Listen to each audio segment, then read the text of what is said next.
Vous êtes sur La Première, on va parler maintenant de la caisse publique. Le 28 septembre prochain, Peuple et Cantons sont appelés à se prononcer sur cette initiative de la gauche pour une caisse publique, initiative qui vise, on le rappelle, à retirer l'assurance maladie de base aux 61 caisses privées actuelles pour la confier à une seule institution de droit public, comprenant des agences cantonales, voire même peut-être des agences intercantonales. On va en définir les contours plus précisément avec notre invité qui est l'un de ses plus ardents défenseurs depuis longtemps, infatigable. C'est vous, Pierre-Yves Maillard. Bonjour. Bonjour. Chef du département vaudois de la santé, conseiller d'État socialiste. 7 ans après, vous étiez déjà au combat il y a 7 ans, en 2007. 7 ans après cet échec retentissant, caisse unique, 71% de non, vous repartez donc au combat. Et puis à 5 semaines de l'échéance, on a ce sondage qu'on a publié il y a quelques jours, sondage SSR, vous l'avez vu, 51% des avis exprimés sont négatifs, alors que seuls 40%, c'est peut-être ça qui compte le plus, seuls 40% des sondés seraient en faveur d'une caisse unique. Comment prenez-vous ce sondage ? Est-ce que c'est de mauvais augure pour vous ? Bon, ce sont pas d'excellents chiffres, mais il faut quand même remarquer que sous ce regard national, il y a quand même une très grosse différence régionale, puisque la Suisse romande est à 55% de oui et 30% seulement de non, donc 25% d'écart aujourd'hui. C'est la photographie du sondage, ce qui montre que, en tout cas en Suisse romande, où je crois le débat a eu lieu avec un peu plus d'éléments concrets, la population a une appréciation différente. Pour l'instant, on doit dire que la masse de moyens mise par les opposants pendant l'été et avant a eu un impact surtout en Suisse alémanique.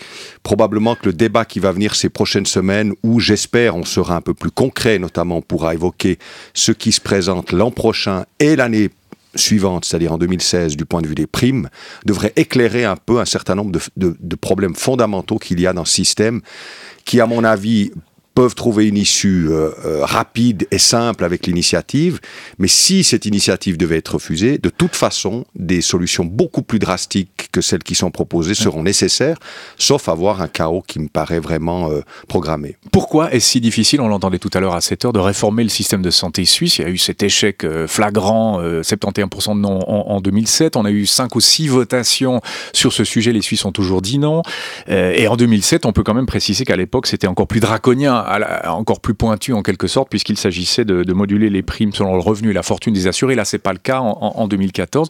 Pourquoi c'est si dur de faire bouger les lignes, Pierre-Yves Maillard ? On ne parle pas vraiment du système de santé. C'est une des clarifications qu'il faut apporter. Il ne s'agit pas aujourd'hui de voter sur le système de santé. Sur une de ses principales composantes. Les opposants parlent de l'accès aux médecins, de l'accès aux hôpitaux. Parfois, on nous dit qu'il y aura une explosion des coûts. Parfois, on nous dit qu'il y aura un rationnement. Donc, on nous dit tout et son contraire sur le système de santé. Il s'agit de l'assurance maladie. C'est vrai que c'est une composante importante et qui peut avoir des effets sur le système de santé. Quel est l'élément absolument dangereux qui aujourd'hui existe dans l'assurance maladie, c'est la sélection des risques. Les assureurs aujourd'hui se fondent de la concurrence en sélectionnant les risques. C'est dangereux à terme, pourquoi ? Parce qu'à terme, les mêmes assureurs essayent d'obtenir depuis longtemps le pouvoir de choisir eux-mêmes les soignants qu'ils remboursent. C'est le projet dit de la liberté de contracter. S'ils y parviennent, et que nous n'avons pas réglé le problème de la sélection des risques, alors c'est tout le système de santé qui sera enrôlé dans la stratégie de sélection de risques. Pour prendre un exemple, un médecin de famille aujourd'hui qui veut rester dans le système médecin de famille d'un assureur, où la liberté de contracter existe, c'est-à-dire où l'assureur peut choisir lui-même le médecin qu'il rembourse, peut se faire sortir du jour au lendemain du modèle médecin de famille, sans motif, simplement parce qu'il coûte trop cher. Et si c'est tout le système d'assurance de base qui est construit sur cette base-là, alors effectivement, l'assurance maladie aura un impact sur notre système de santé.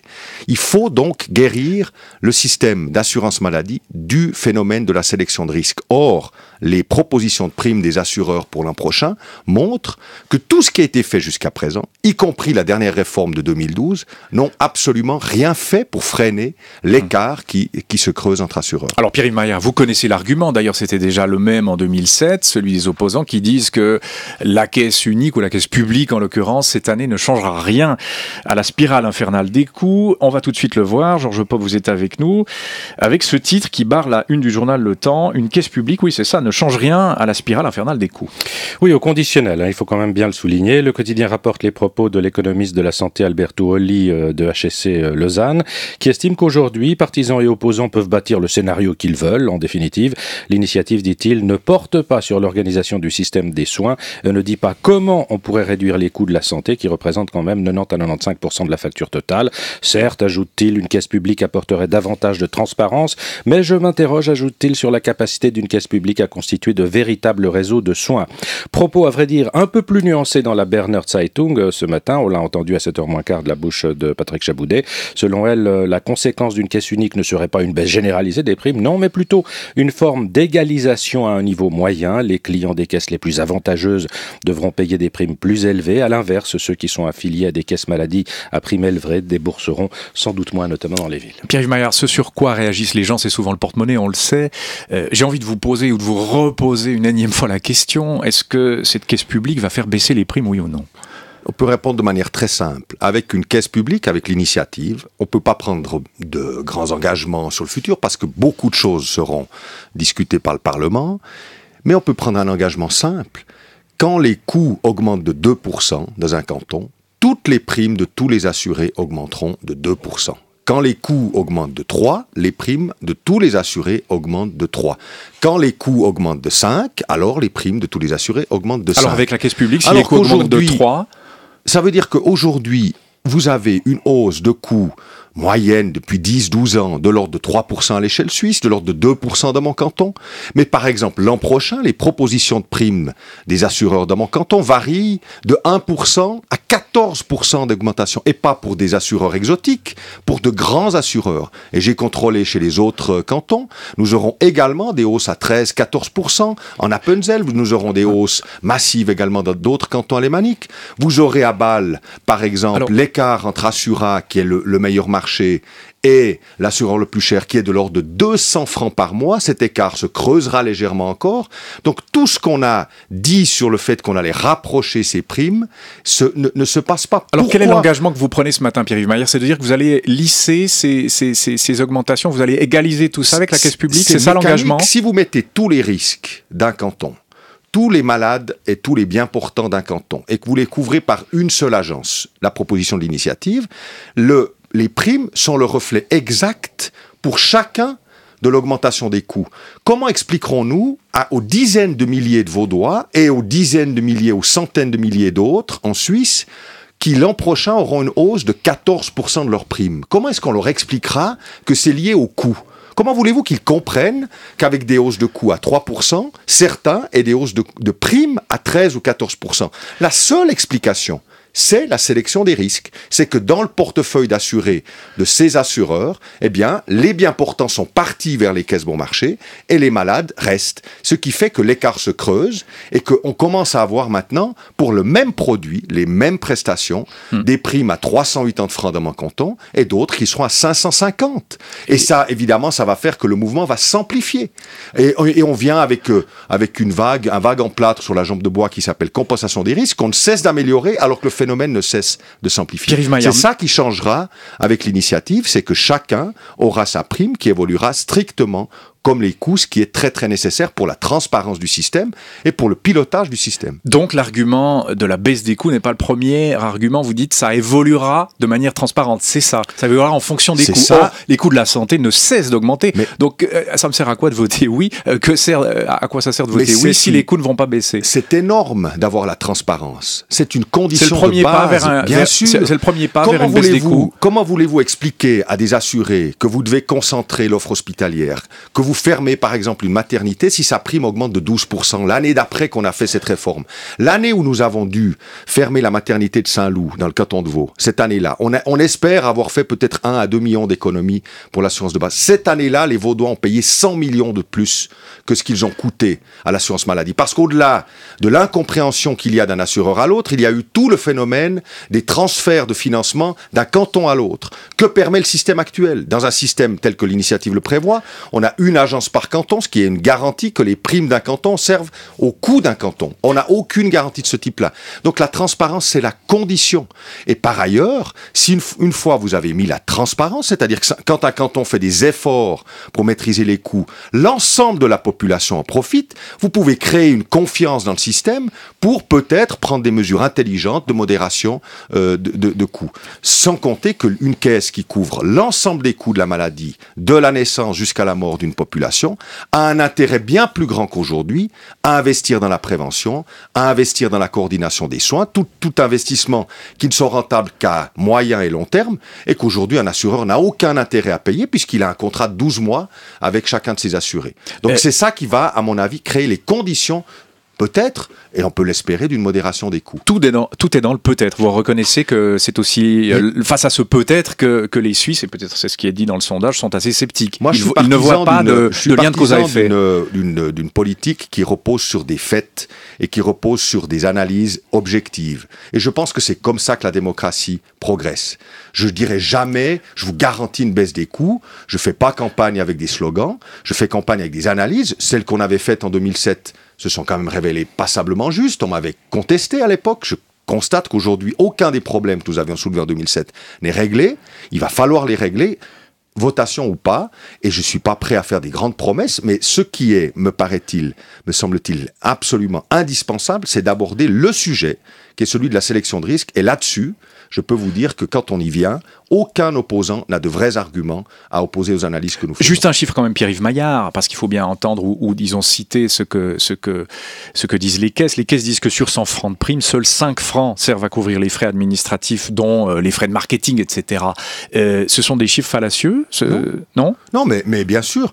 C'est pour ça que vous ne m'entendez pas argumenter ce qui serait facile à faire sur le million de revenus que certains directeurs de caisse se font, sur les dizaines de millions de publicités inutiles, sur les millions qui sont dépensés en démarchage téléphonique, toutes choses énervantes, insupportables, qui mettent les gens en colère, mais qui au fond ne pèsent pas lourd. Mais je reconnais que si on supprimait tout ça, ce qui serait très souhaitable et qui rendrait la vie un peu plus tranquille à toute une série de ménages qui reçoivent 2 téléphones par semaine, mais dès qu'on sait l'âge qu'ils ont, alors les gens raccrochent, enfin tout le monde connaît ça, je pourrais argumenter là-dessus, mais je dois admettre que même si on supprimait tout ça, ce qui serait très souhaitable, ça n'aurait pas un impact massif sur les primes, parce que c'est vrai, c'est peut-être au lieu d'avoir des coûts à 5% d'administration, on pourrait passer à 3,5 ou à 3, ce qui ferait un impact de 2%. Encore une fois, 2%, c'est très bien. Si tout le monde voit sa prime baisser de 2%. Mais dans le système actuel, nous avons une telle volatilité des primes que, au fond, personne ne voit rien. Donc Alain Berset, lorsqu'il dit qu'une caisse publique unique, ou publique plutôt, ne permet pas d'économiser de l'argent, Alain Berset a raison. Alors le Alain Berset d'aujourd'hui dit ça, l'Alain Berset d'avant disait autrement. Moi je me soucie peu de ce que disent les conseils fédéraux en campagne. On sait ce que c'est que la règle qui prévaut et qui consiste à dire absolument à la virgule près ce que le conseil fédéral a décidé. J'ai une conception différente de la collégialité, bon, dont acte. Ce que je peux dire, c'est comme je l'ai dit, l'initiative permet une transparence, une clarté, une équité de la répartition des coûts et à terme, par le fait qu'une caisse qui assure l'ensemble des risques d'un canton a un intérêt à modérer les coûts à long terme, ça peut, je crois, grâce à des meilleures stratégies. Nous sommes un des pays qui investit le moins pour la prévention.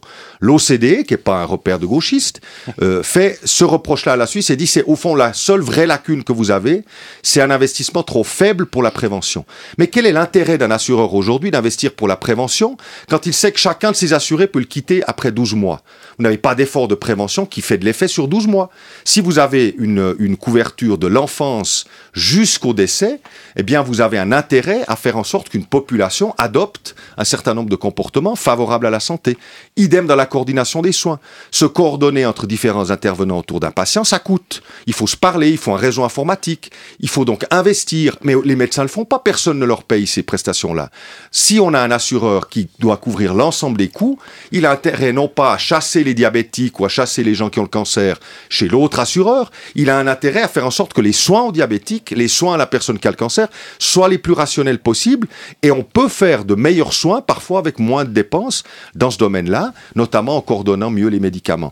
Eh bien ça, il faut investir. Un assureur qui a tous les risques à assurer a un intérêt à investir. C'est ce qu'on voit dans le domaine de la SOUVA, c'est ce qu'on voit dans le domaine de l'assurance contre les dégâts naturels. On a un monopole dans l'assurance contre les dégâts naturels. Les primes des cantons qui ont ces monopoles sont moins fortes que les primes où il y a de la concurrence. Pierre Maillard, dernière question avant de passer aux autres sujets de la presse. On l'a dit, les romans sont plus sensibles à votre idée-là que les alémaniques. Vous avez expliqué pourquoi.